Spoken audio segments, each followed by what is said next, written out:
Give me back my mother's dog before I have you arrested. The command cut through the quiet street, with the certainty of someone who had never needed to repeat himself. Sadie Whitmore stopped walking. Basil, the aging mixed-breed rescue dog at her side, froze as well.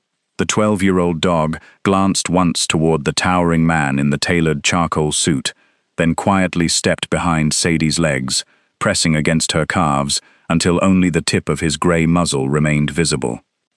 Across the driveway, 3 black luxury SUVs idled silently. 4 security guards waited for instructions. Neighbors peeked through curtains. Dominic Valenti stood motionless beside the open vehicle door, his expression perfectly controlled. At 43, the legendary head of one of the East Coast's most influential families looked exactly as the newspapers described him.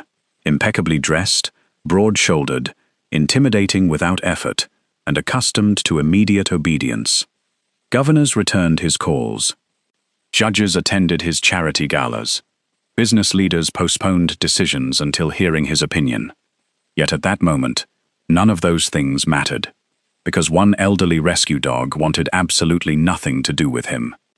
Dominic extended a hand. "Basil." The dog answered with a low growl, before burying himself even farther behind Sadie. A ripple of awkward silence spread through the driveway. Vanessa Crowell folded her arms.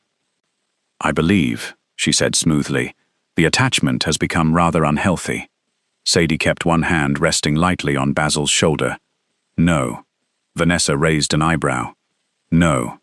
The attachment is healthy," Sadie replied calmly. The routine around him wasn't. Vanessa's smile thinned. Interesting opinion for someone hired to walk a dog. Before Sadie could answer, Dominic spoke. "My mother employs dozens of professionals." His voice remained quiet. "Measured, controlled. We have veterinarians, house managers, personal assistants, medical staff." He looked directly at Sadie. "We do not require instruction from a dog walker." Sadie met his eyes without hostility. "Then why has Basil collapsed twice this month?" Silence. One of the house managers looked toward the ground. Dominic's jaw tightened. "What are you talking about?" Sadie gently scratched behind Basil's ears. "The first collapse happened after his medication was delayed by almost 6 hours. No one spoke. The second happened after someone changed his food because the original brand wasn't available." Another silence. "And whoever made that decision never bothered reading his digestive restrictions." Dominic slowly turned toward the staff gathered near the entrance. "Is that true?" No answer came immediately. Finally, one assistant cleared his throat. "The veterinarian's schedule was difficult to coordinate." "So you improvised?" Dominic asked. "We believed." "You believed," Sadie interrupted quietly, "that he was just a dog." Every eye shifted toward her. She continued without raising her voice. "He isn't expensive because he's valuable. He's valuable because someone loves him." Basil leaned gently against her leg. Dominic watched the movement. The dog trusted her completely, not because she commanded him, because he had already chosen. Before Dominic could respond, the front door opened.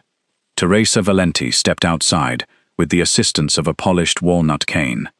Although recovering from a minor hip injury, she carried herself with unmistakable elegance. Silver hair framed a face marked more by kindness than age. The moment Basil saw her, his tail wagged enthusiastically. But instead of running toward her, he glanced first at Sadie, as if asking permission. Teresa smiled. "Go ahead, sweetheart." Only then did Basil trot carefully across the driveway, before returning almost immediately to stand between Teresa and Sadie. Dominic frowned. "Mother." Teresa ignored his expression. Instead, she looked toward Sadie. "Did he finish breakfast?" "Every bite." "Medication?" "On time." "Morning walk?" 32 minutes. "We stopped twice, because he became tired." Teresa nodded with quiet satisfaction. "Thank you." Dominic looked between them. "You hired her." "I did." "Without informing me. I wasn't aware I needed permission to care for my own dog. You needed coordination."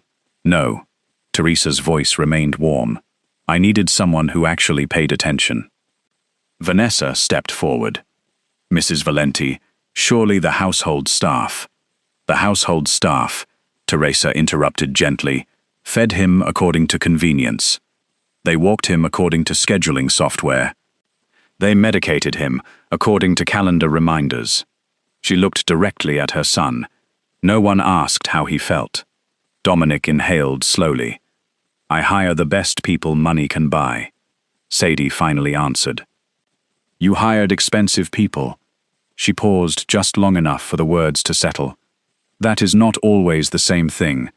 Even the security guards avoided eye contact. Dominic had negotiated billion-dollar contracts. He had dismantled hostile acquisitions. He had stared down politicians.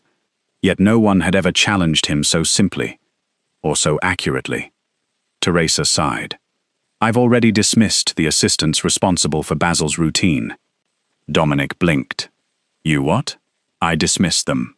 You made that decision alone? I made it after watching my dog become frightened inside his own home.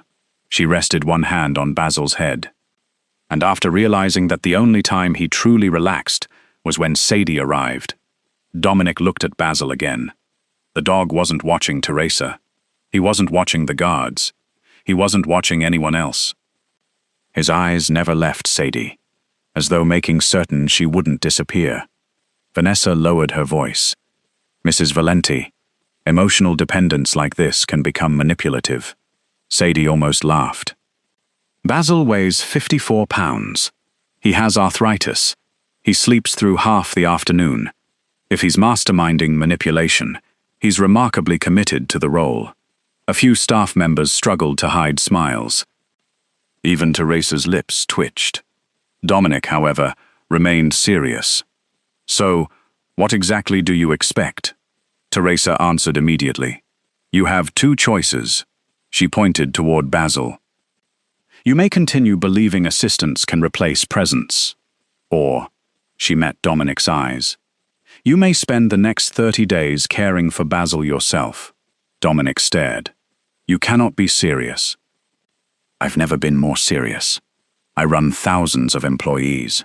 And yet, Teresa replied softly, one elderly rescue dog doesn't know you. The sentence landed harder than any accusation. Dominic looked at Basil. The dog looked away. Something unfamiliar stirred beneath Dominic's practiced composure. Not anger, not humiliation, regret. Finally, he straightened his jacket. Fine. His voice carried the confidence of a man accepting an easy challenge. 30 days. I'll prove this is unnecessary. Teresa simply smiled. We shall see. The following morning, Dominic appeared at precisely 7 o'clock. He wore an impeccably tailored Italian suit, polished shoes, an expensive watch, and the expression of someone expecting efficiency. Basil glanced at him, then walked directly past him. The dog disappeared beneath Teresa's favorite reading chair and refused to come out. Dominic crouched. Basil, nothing. He tried treats, imported from Italy. Ignored. Premium organic food. Ignored. A handmade leather leash, worth more than most monthly salaries. Ignored. 20 minutes later, Basil still hadn't moved. Then the front gate clicked open. Sadie arrived carrying nothing more than a canvas shoulder bag and a travel mug of coffee. Basil immediately crawled out from beneath the chair. His tail wagged. He walked straight toward her. Dominic watched in disbelief. Why? Sadie clipped on Basil's ordinary leash before answering. She looked at Dominic with neither triumph nor pity. Because every time he sees you, she paused. Someone else is doing the caring. For the first time in many years, Dominic Valenti heard a criticism that neither power, wealth, nor authority could silence. And for the first time in even longer, he had no answer. Dominic Valenti had negotiated international shipping contracts worth hundreds of millions of dollars. He had settled disputes between rival corporations, with nothing more than a 10-minute conversation. He had built an empire that stretched from luxury hotels to investment firms. Yet on the second morning of the 30-day challenge, He could not persuade one elderly dog to leave the front porch. Basil sat firmly beside Teresa's flower bed. The leash rested loosely in Dominic's hand. The dog simply stared ahead, neither pulling nor resisting, simply refusing. Dominic checked his watch. "We've been here for 11 minutes. Sadie took another sip of coffee. "I know. He hasn't moved. I noticed." Dominic frowned. "Shouldn't you help?" "I am helping." "How?" "I'm showing you that patience is part of the routine." Dominic looked unconvinced. "This is inefficient. So is arguing with a dog." Teresa laughed quietly from the porch. Dominic sighed. "I cannot spend half my morning negotiating with Basil."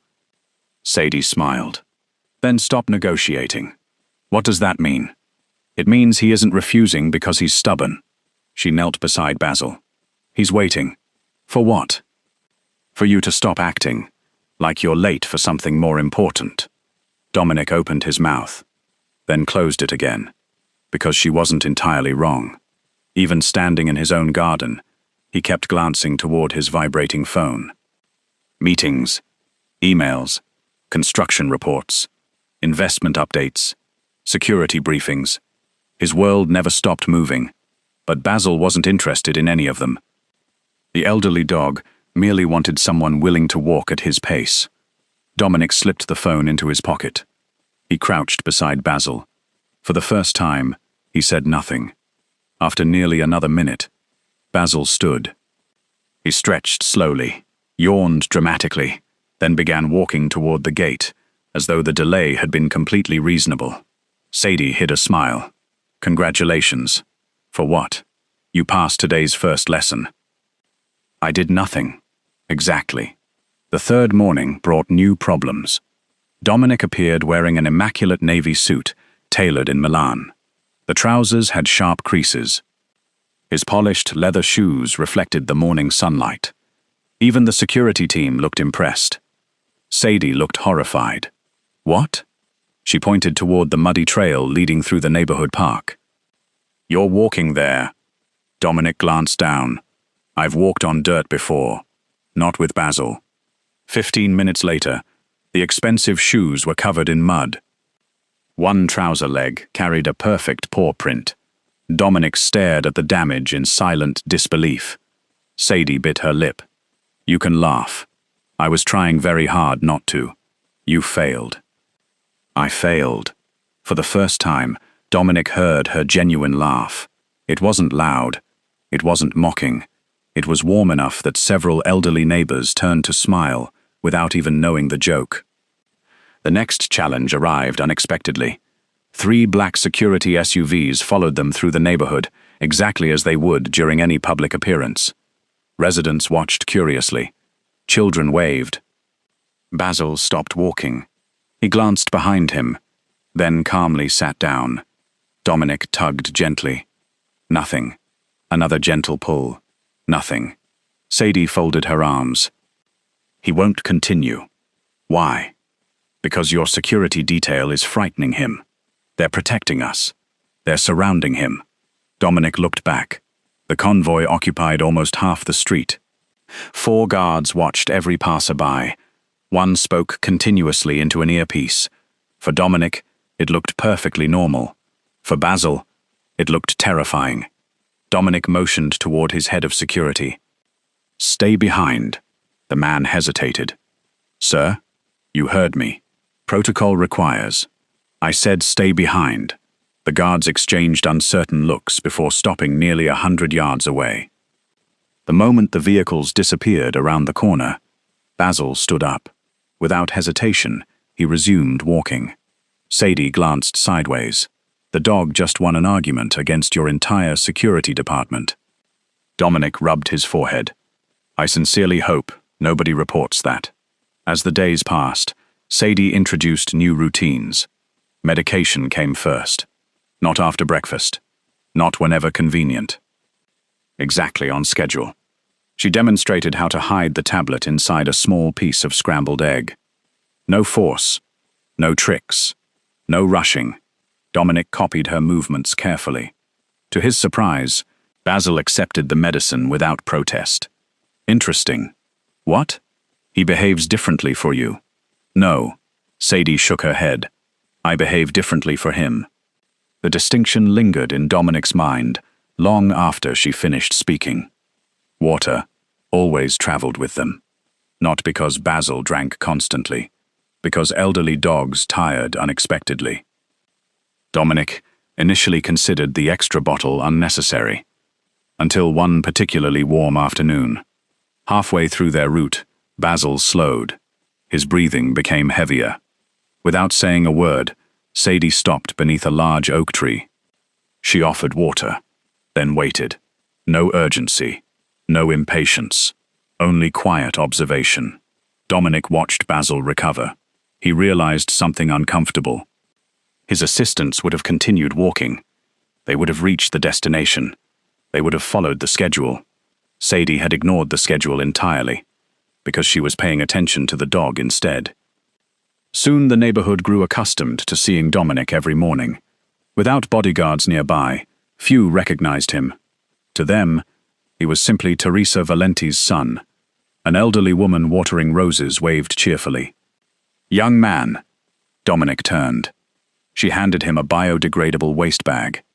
"Be responsible." He accepted it automatically. Only after she disappeared inside did he stare at the bag in his hand. "I have chaired international economic summits." Sadie nodded solemnly. "And now you've been promoted." Promoted? To responsible dog owner. She couldn't hold back her laughter. Even Dominic smiled. Just slightly. Later that week, they arrived at Monroe Veterinary Clinic for Basil's routine examination. Before they reached the entrance, someone called across the parking lot. "Sadie!" Caleb Monroe crossed the pavement, carrying a clipboard. The friendly veterinarian smiled warmly. "Basil looks wonderful." "He has an excellent teacher," Sadie replied. Caleb knelt to scratch Basil beneath the chin. "And how's my favorite old gentleman?" Basil wagged enthusiastically. Dominic noticed everything. The easy familiarity, the comfortable conversation, the effortless smile Sadie rarely showed strangers. Caleb stood. "A few of us are having dinner at the community center Friday." He looked at Sadie. "You should come." "I'd like that." Before she finished speaking, Dominic interrupted. "I'm afraid Basil may require additional observation Friday evening." Both Caleb and Sadie looked at him. Caleb blinked. "The examination hasn't started yet. I prefer being cautious." Sadie glanced toward Basil. The elderly dog had already curled into a comfortable sleeping position. She looked back at Dominic. "He's asleep. His condition could change." She folded her arms. "Dominic." "Yes?" "Jealousy isn't a veterinary emergency." "I'm not jealous." "No. No." She nodded thoughtfully. "Then perhaps you could stop glaring at Dr. Monroe's hand every time he pets Basil." Dominic looked down. Only then did he realize his jaw had tightened. Caleb, blissfully unaware, continued discussing vaccination schedules. Sadie smiled to herself. The most feared mafia boss on the East Coast had just lost an invisible competition to a veterinarian. The final embarrassment of the week arrived after Basil's appointment. Dominic opened the rear door of his custom luxury SUV. "Come." Basil looked inside. He sniffed the leather seats, then calmly turned away. Instead, he trotted toward Sadie's aging pickup truck. The faded blue vehicle carried scratches along one side. A blanket covered the back seat. Several tennis balls rolled across the floor. Basil jumped inside immediately. He circled twice before lying down with obvious satisfaction. Sadie shrugged. "I guess he's made his decision." Dominic stared at the truck. "My vehicle has heated seats." Silence. "Climate control." Silence. Hand-stitched Italian leather. Basil yawned. Sadie opened the passenger door. "You coming?" Dominic looked once at his untouched luxury SUV, then at Basil occupying the back seat of the old pickup, like a retired executive refusing a company transfer. With quiet resignation, the legendary Mafia Boss walked around the truck and climbed into the passenger seat. As Sadie started the engine, she glanced sideways. You know, what? I don't think anyone has ever outranked you before. Dominic looked toward the back seat. Basil was already asleep. He sighed. I've been replaced by a 12-year-old rescue dog. Sadie smiled. No, you've just been introduced to the actual boss. By the beginning of the second week, the neighborhood had quietly accepted something no newspaper would have believed.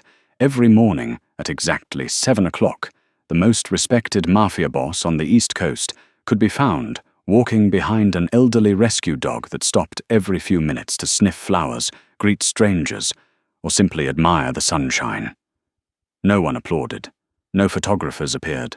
No headlines followed.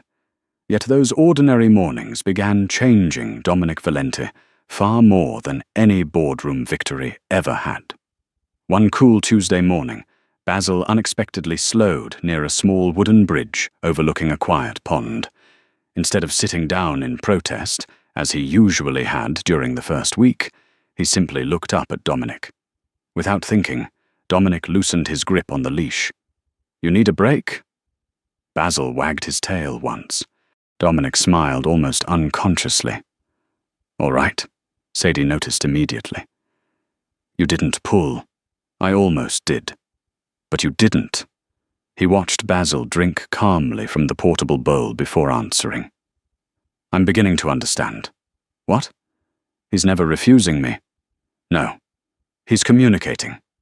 Sadie's smile carried unmistakable approval. Exactly.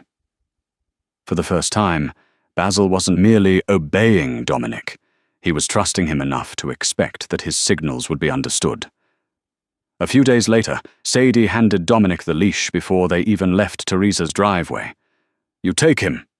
You aren't coming. I'm walking beside you. Dominic hesitated. What if he refuses? Then you'll wait. What if he pulls away? You'll wait. What if... She laughed softly. Dominic. Yes? You've negotiated billion-dollar contracts. I'm aware. You can manage 20 feet of sidewalk. He almost smiled. I suppose that's statistically likely. Together they walked through the quiet neighborhood. For the first 10 minutes, Basil stayed comfortably beside Dominic. Not perfectly. Not obediently. Comfortably. The difference mattered. Near the community garden, an elderly man waved enthusiastically. Morning, Dom? Dominic looked surprised. You remember my name? The man chuckled. You've been carrying dog treats for 2 weeks. Hard to forget someone who shares snacks. After the gentleman disappeared, Dominic remained unusually quiet. Sadie glanced toward him. What are you thinking? I know every senator attending next month's fundraising dinner. And? I don't know the names of my mother's neighbors. The realization settled heavily between them. For years, Dominic had measured responsibility through financial support. Medical specialists, private nurses, professional drivers, beautiful homes, everything money could arrange. Everything. Except his own presence. That afternoon, they walked with Teresa. She moved slowly with her cane, while Basil wandered happily between them. Halfway through the route, Teresa stopped to chat with an elderly woman named Eleanor. The conversation lasted nearly 15 minutes. Flowers, weather, grandchildren. Nothing important. Everything important. Dominic waited patiently. On the way home, he asked quietly, How long have they known each other? Teresa looked surprised. Nearly 18 years. 18? She nodded. Eleanor brought soup after your father died. Dominic frowned. I never knew. You never asked? Her answer contained no anger, only truth. The following morning, Dominic arrived carrying 2 paper coffee cups. He handed one toward Sadie. She accepted it carefully. You remembered. I hoped I had. She took one sip. Plain coffee. No flavored syrup. No whipped cream. No artificial sweetener. She looked genuinely surprised. You remembered everything. Dominic shrugged. You once said, Complicated coffee makes busy mornings feel even busier. I said that 3 weeks ago. I wrote it down. She blinked. You wrote it down? He looked slightly embarrassed. I've discovered memory improves when I stop assuming I'll remember later. Sadie laughed softly. I never expected the great Dominic Valenti to carry notes. I also carry dog biscuits now. Remarkable progress. Later that week, rain interrupted their walk. Instead of rushing toward shelter, Sadie noticed one of her elderly clients struggling to lift 2 heavy bags of pet food from a car. Without hesitation, she crossed the street. I'll help. Dominic followed automatically. The woman looked startled. Oh dear, that's far too heavy. Dominic lifted both bags effortlessly. Where would you like them? Inside the modest apartment, an elderly golden retriever greeted them enthusiastically. Sadie knelt immediately to check the dog's sore hip. Dominic quietly carried the supplies into the kitchen. No cameras, no assistants, no applause. 20 minutes later, as they walked outside again, Sadie asked, "You didn't have to stay." "I know. Then why did you?" He considered the question. Because leaving felt wrong. She looked ahead without speaking. Sometimes the greatest changes announced themselves through the smallest decisions. Several days later, while Basil rested beneath a maple tree, Dominic finally spoke about something he had avoided his entire adult life. My father believed affection weakened leadership. Sadie remained silent. He taught me that people respected certainty. He wasn't entirely wrong. No. Dominic watched leaves drift across the sidewalk. He said hesitation invited betrayal. Sadie nodded. And kindness. He gave a humorless smile. He considered kindness useful only when strategically necessary. Neither of them spoke for several moments. Finally, Dominic continued. When my father became ill, I took control of the family businesses. How old were you? 31. That's young. It felt necessary. And after he died? I worked harder. Why? He answered almost immediately. Because I didn't know what else to do. The honesty surprised even him. Sadie didn't rush to comfort him. Instead, she asked quietly, "When was the last time you visited your mother without checking your watch?" Dominic searched his memory. Nothing came. That afternoon, Sadie revealed something she had never shared before. My grandmother raised me. Dominic listened carefully. When she became ill, I helped care for her. She smiled faintly. She also had an old dog named Murphy. What happened? My grandmother passed away. I'm sorry. So was everyone else. She looked toward Basil, sleeping peacefully nearby. People brought flowers. They attended the funeral. They hugged each other. And then they all went home. Dominic remained silent. Murphy sat beside her empty chair every evening. She swallowed gently. No one asked who would comfort him. The memory lingered in her voice. So I did. She smiled sadly. That was the first time I realized grief belongs to animals too. Dominic looked toward Basil. He lost your grandmother too? Yes, and everyone forgot. Almost everyone. She rested one hand on Basil's back. I promised myself I wouldn't forget the next one. Dominic suddenly understood something profound. Sadie had never chosen pet care because it was easy. She had chosen it because she refused to overlook the quiet heartbreak everyone else considered insignificant. Near the end of the 3rd week, their conversation became unexpectedly personal. Sadie stared thoughtfully at the walking trail. I was engaged once. Dominic looked at her. He was embarrassed by me. She said it matter-of-factly. He liked my kindness. He liked how dependable I was. But he never liked introducing me. Dominic's expression hardened. He said people judged appearances. She smiled sadly. He wasn't wrong. No. He was just willing to agree with them. Dominic stopped walking. Sadie looked back.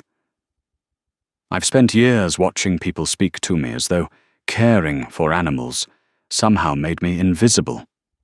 She shrugged gently. I'm used to it. No. Dominic's voice came quietly. You survived it. Their eyes met. There was no pity in his expression, only respect. Real respect. For reasons that had nothing to do with sympathy. That evening, Vanessa arrived unexpectedly at the Valenti estate. She found Dominic sitting on the back terrace. Basil slept peacefully beside his chair. Vanessa smiled politely. I've been looking everywhere for you. I was here. Several board members are waiting. They can wait another 15 minutes. She blinked. You've never said that before. Dominic looked toward the elderly dog. He falls asleep more easily when someone stays nearby. Vanessa stared. This dog has completely rearranged your priorities. Dominic gently stroked Basil's grey fur. No. He smiled quietly. He revealed what they should have been all along. The greatest proof of his transformation arrived the following morning. While crossing a busy intersection, a delivery truck slammed its brakes after another driver ignored a stop sign. The sudden noise startled Basil. The elderly dog flinched violently. Vanessa, who happened to be meeting Dominic nearby, instinctively raised her voice. Watch out! Basil immediately trembled. 3 weeks earlier, Dominic would have shouted orders to everyone around him. Instead, he slowly knelt beside the frightened dog. It's all right. His voice remained barely above a whisper. No one's rushing you. He waited. 1 minute, then another. He didn't tug the leash. He didn't command. He simply stayed. Eventually, Basil stepped closer, then rested his head gently against Dominic's knee. Sadie watched from only a few feet away. There was no audience worth impressing, no lesson to perform, no challenge left to win. This was simply who Dominic had become. Later, as they continued their walk, Basil grew tired. Without hesitation, he lay down beside Dominic's polished shoe. Within moments, he fell asleep. Sadie smiled. He trusts you now. Dominic looked at the sleeping dog, then slowly lifted his eyes toward her. I was hoping. His voice carried none of its usual certainty. Someone else might eventually do the same. For a brief moment, neither of them spoke. The morning breeze carried fallen leaves across the sidewalk. Basil continued sleeping peacefully at Dominic's feet, and for the first time since they had met. Silence no longer felt awkward between them. It felt like home. 3 months after Dominic completed the 30-day challenge, the idea that had once lived only inside Sadie Whitmore's notebook began spreading across the county. It started quietly. One retired teacher could no longer walk her Labrador after knee surgery. A widower with Parkinson's disease worried that his beagle would have to be surrendered to a shelter. An elderly couple skipped their own prescriptions so they could continue buying dog food. Sadie had seen these stories for years. No television cameras cared. No wealthy donors noticed. Yet she understood something many organizations overlooked. Most seniors did not fear growing old. They feared being separated from the companions who had remained loyal after everyone else had moved on. So she built something simple, a network of volunteers. Neighbors walking dogs, college students driving owners to veterinary appointments, retired nurses organizing medication schedules, families fostering pets during emergency hospital stays. Nothing glamorous, everything necessary. When Dominic learned about the project, he asked only one question: what do you need? Sadie answered without hesitation: not ownership, partnership. The Valenti Family Foundation agreed to provide funding. Dominic signed the documents himself, but he insisted on one condition: the program belongs to the community. It will never belong to my family. Sadie looked at him with quiet appreciation. You remembered. I promised to ask instead of command. Within weeks, donations poured in. Local newspapers praised the initiative. Volunteers doubled. Veterinary clinics offered discounts. Businesses donated supplies. The project became known as the Whitmore Senior Pet Partnership. Soon, Martin Hensley, chairman of one of the state's most prestigious charity campaigns, requested a meeting. He arrived with photographers, marketing consultants, media advisors. Everything looked impressive. Martin smiled confidently. This could become one of the largest charitable campaigns on the East Coast. Sadie smiled politely. I hope it helps more seniors. Martin nodded. Of course. But his attention remained fixed on sponsorship banners and media schedules. He saw headlines. Sadie saw people. Planning meetings filled the following month. Dominic attended only when necessary. He preferred allowing Sadie to lead. Each time someone looked toward him for final approval, he redirected the question. It's her program. Ask Sadie. At first, board members hesitated. Eventually, they stopped looking at Dominic altogether. Without realizing it, they had begun recognizing the true expert in the room. Vanessa noticed every change. She watched donors congratulate Sadie. She watched volunteers seek Sadie's opinion before anyone else's. She watched Dominic listening far more than speaking. Something about it unsettled her. For years, she had imagined herself standing beside Dominic at every important event. Instead, a plus-size dog walker had quietly become the most respected voice in the Foundation's newest project. 1 week before the public launch, Martin called an emergency planning session. The presentation schedule appeared on a large screen. Vanessa's name occupied the featured speaking position. Dominic would introduce the Foundation. Several celebrity donors would appear afterward. Sadie scanned the agenda. Her name was missing. She looked toward Martin. I believe there's been a mistake. No mistake. I developed the program. You certainly contributed. Contributed? Martin smiled professionally.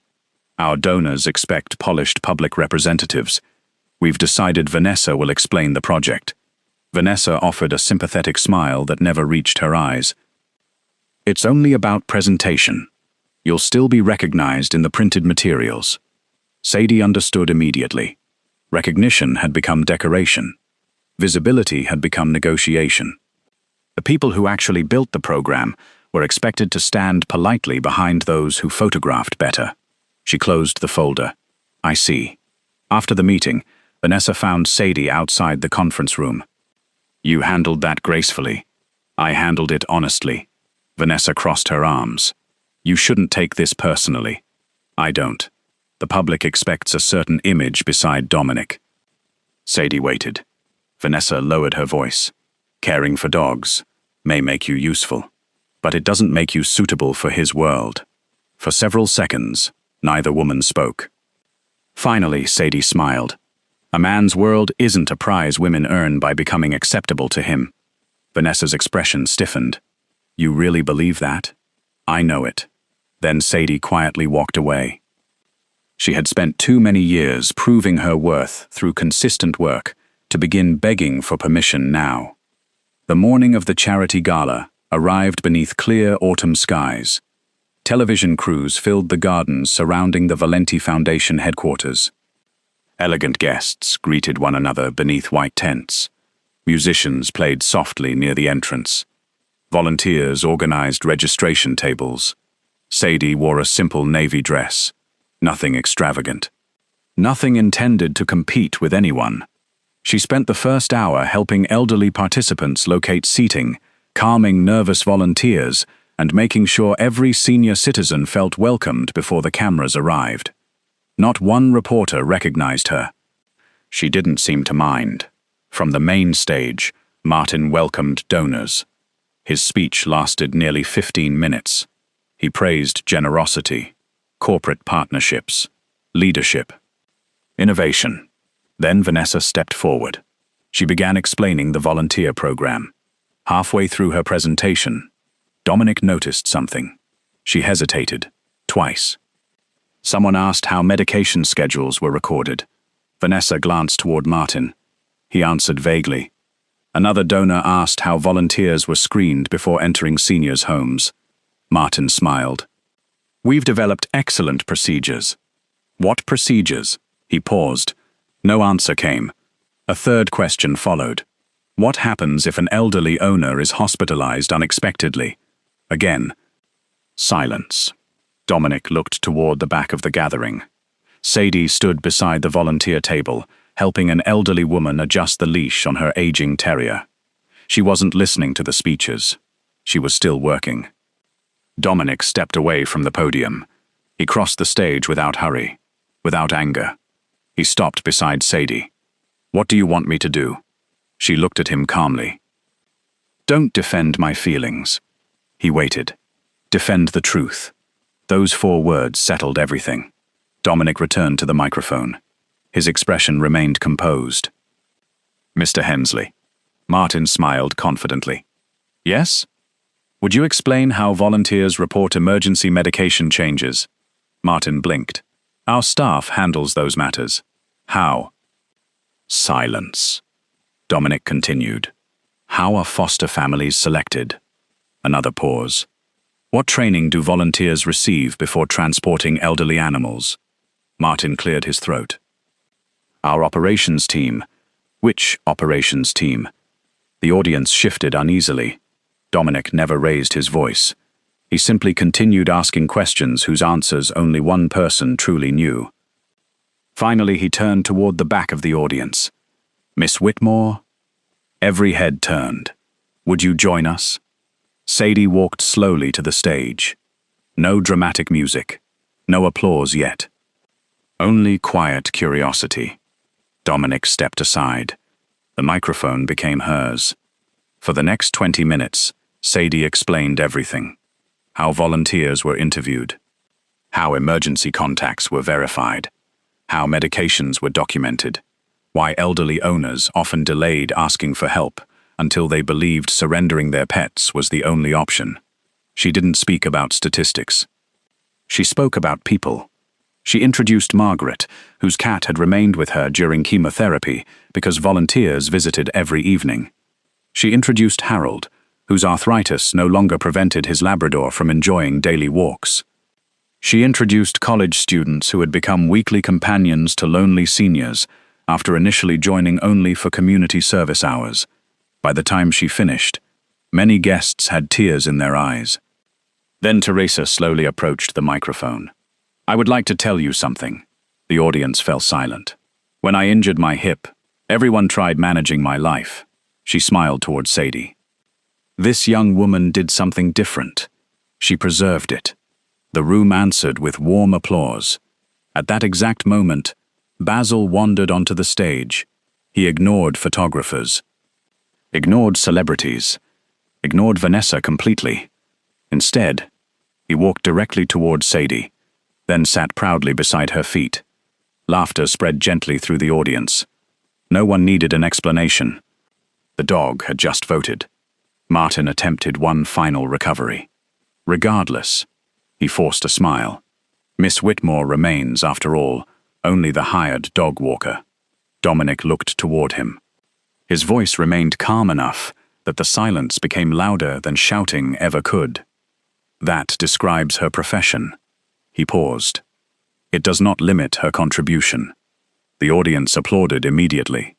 Not because Dominic ordered them, because everyone had already witnessed the truth for themselves.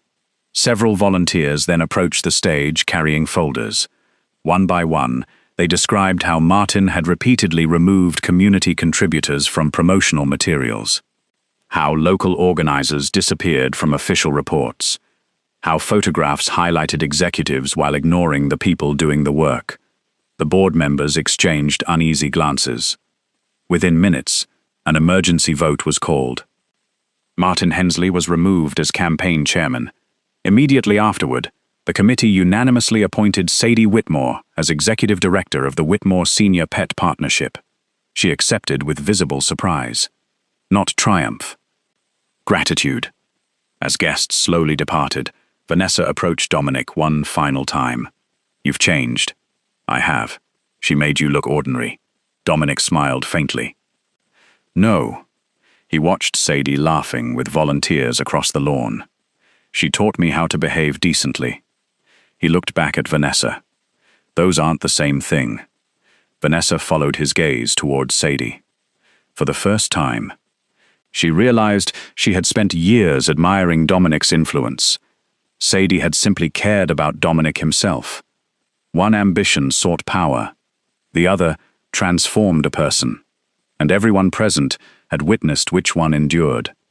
Winter slowly gave way to spring, without press releases, without charity galas, without anyone announcing another success. The Whitmore Senior Pet Partnership simply continued doing what it had promised. Every morning, volunteers knocked on doors carrying leashes instead of cameras. College students drove elderly owners to veterinary appointments. Retired nurses organized medication reminders. Emergency foster families opened their homes whenever a hospital stay separated someone from a beloved companion. The program no longer depended on publicity. It had become part of the community itself. Dominic made certain of one thing. Every donation from the Valenti Foundation remained completely transparent. Every financial report was public. Every operational decision belonged to Sadie and her team. When several executives suggested giving the foundation permanent authority over the partnership, Dominic rejected the proposal before the discussion could continue. It was never built to belong to us. The matter ended there. His own routine had changed just as quietly. Every Sunday morning, Dominic arrived at Teresa's home before breakfast. No assistants. No security convoy parked along the street. Usually only one vehicle waited discreetly several blocks away. He carried Basil's leash himself. Waste bags occupied one coat pocket. Dog treats occupied the other. Sometimes neighborhood children ran toward him before Basil even noticed. "Morning, Mr. Dominic." He answered every greeting. He knew nearly everyone's name now. Mrs. Eleanor still insisted on giving Basil homemade biscuits. Mr. Jenkins continued pretending Basil enjoyed listening to stories about baseball. Dominic never hurried them anymore. He had finally learned that conversations, like elderly dogs, followed their own pace. One bright Saturday, Sadie arrived at the veterinary clinic, carrying 2 nervous rescue puppies. Before she reached the entrance, she noticed Dominic already waiting with Basil. "You came early." "I wanted Basil to settle before the appointment." She smiled. 6 months ago, you would have sent 3 assistants. "I know. And probably scheduled the visit for exactly 12 minutes. "I know." She laughed. "I like this version better." "So do I." Neither of them realized how naturally those words had been spoken. Inside the clinic, Caleb Monroe completed Basil's examination. The veterinarian smiled while reviewing the chart. "Excellent weight. Healthy heart. Arthritis hasn't progressed." He scratched Basil gently beneath the chin. "I couldn't ask for better care." Dominic thanked him sincerely. As Caleb finished writing the report, he turned towards Sadie. "I've been meaning to tell you something." She waited. "When we first met years ago," he smiled warmly, "I hoped one day I'd be the man standing beside you." Dominic quietly looked away, giving them privacy. Caleb continued. "But somewhere along the way," he glanced toward Dominic kneeling beside Basil, "I realized someone else had already learned how." Sadie's expression softened. "You deserve someone wonderful too." He laughed. "I'll manage." Then he extended his hand toward Dominic. "Take good care of her." Dominic accepted the handshake firmly. "I intend to." There was no rivalry, no bitterness, only mutual respect between 2 men who recognized goodness in each other. Across town, Vanessa prepared to leave the Valenti Foundation. Her resignation surprised many people. Teresa visited her office on the final afternoon. "I wanted to say goodbye." Vanessa smiled faintly. "I spent years believing influence created happiness." Teresa remained silent. "I was wrong." She looked toward a framed photograph of one of the Foundation's earliest charity events. I admired Dominic because everyone admired Dominic. A pause. I never asked whether anyone truly understood him. Teresa reached across the desk and squeezed her hand gently. We all spend part of life learning the wrong lessons. Vanessa smiled through quiet regret. I hope I've finally begun learning the right ones. She left, with dignity, not defeated, simply wiser than before. A few weeks later, Sadie prepared to reduce her daily visits. The partnership had grown. New volunteers completed training every month. Basil no longer required supervision during his walks. Dominic handled every medication, every meal, every appointment without reminders. One afternoon, she closed her notebook. I think we're finished. Dominic looked unusually unsettled. Finished?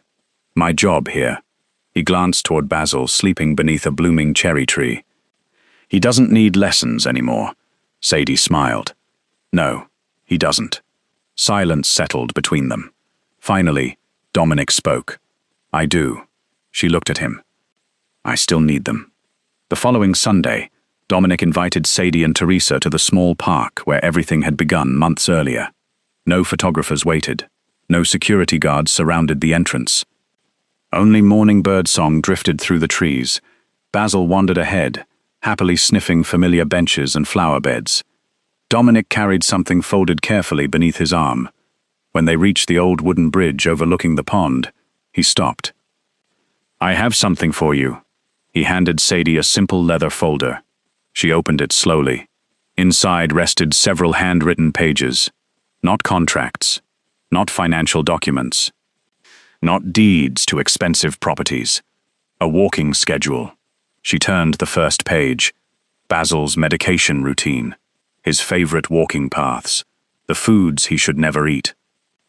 The signs that meant his joints were becoming sore. Every detail written neatly by hand. The next page listed Teresa's preferred visiting times. The names of every neighbor she spoke with. Birthdays. Medical appointments. Community events.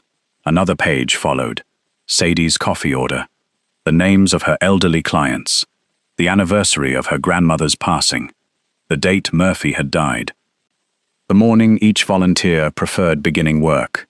Everything she had once mentioned casually during ordinary conversations. Everything he had chosen to remember. Tucked inside the final page rested a small velvet box. She looked up. Dominic wasn't kneeling. He wasn't trying to impress anyone. He simply stood before her with complete honesty. I spent most of my life believing love meant making sure nothing escaped my control. He glanced toward Basil, lying peacefully in the grass. You taught me something entirely different. His voice grew quieter. It means caring enough that someone remains completely free to stay. He opened the velvet box. Inside rested a simple platinum ring. Elegant, uncomplicated, exactly like the promise behind it. I won't ask you to become someone different. I won't pretend your work is small. I won't hide loving you because other people might judge appearances. I won't replace conversation with instructions. I won't disappear after life becomes ordinary. He smiled gently. I've learned ordinary moments matter most. Sadie's eyes filled with tears. Dominic took one slow breath, then asked the only question that truly mattered. Would you choose to walk beside me? He smiled toward Basil. Even on the days I forget who's really holding the leash.